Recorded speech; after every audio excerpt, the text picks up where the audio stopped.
আসা আমাদের সেই প্রিয় ভাই জিয়া সাইবার কোর্সের কেন্দ্রীয় কমিটির সভাপতি হারুন ভাই এবং উপস্থিত আছেন গাজীপুর মহানগর জিয়া সাইবার কোর্সের চেয়ারম্যান।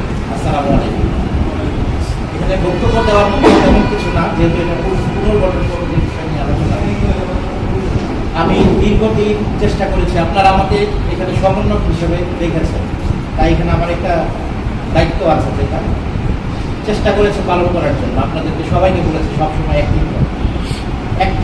অ্যাক্টিভের বিষয়টা হচ্ছে যে আপনারা রাজনীতিতে সক্রিয় হন, অনলাইনে সক্রিয় হন। যেহেতু জিয়া সাইবার কোর্স অনলাইন মাধ্যমে, এই জন্য আপনাদেরকে বলা হয়েছে অনলাইনে বিএনপির জন্য লেখেন, বিএনপির পক্ষে।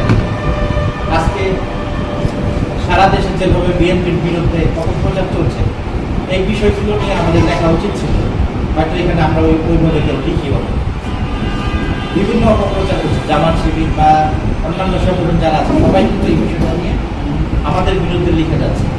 আমরা কিন্তু তাদের বিপক্ষে বা তাদের অন্যায়ের কথাগুলো লিখতে পারি, তাদের বিষয়গুলো আমরা তুলে ধরতে পারি নাই। বিভিন্ন স্থানে কিন্তু বিএনপি কর্মী মারা গিয়েছে, বিএনপি নেতৃবৃন্দ মারা গিয়েছে, তাদের মাধ্যমে জামাত শিবির বা অন্যান্য মারা গিয়েছে, কিন্তু ওগুলো আমরা তুলে ধরতে পারি নাই জাতির কাছে।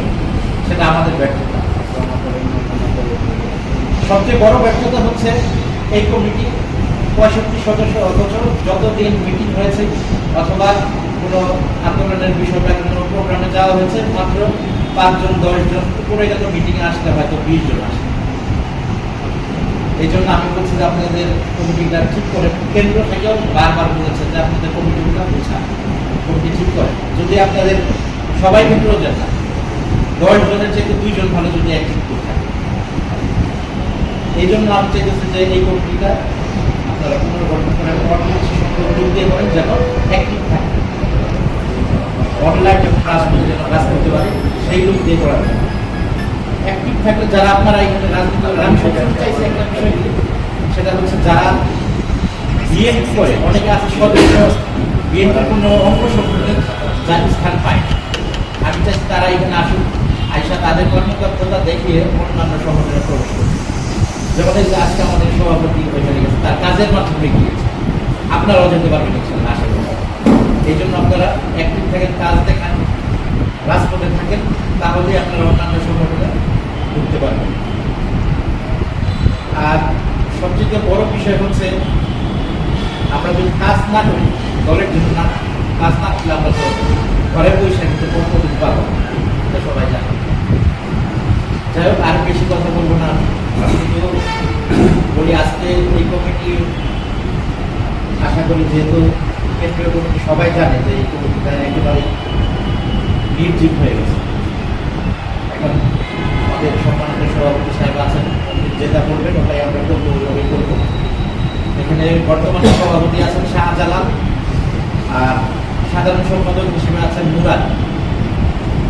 আপনারা এই বিষয়গুলো জানেন, তাদের কার্যক্রম সম্পর্কে জানেন।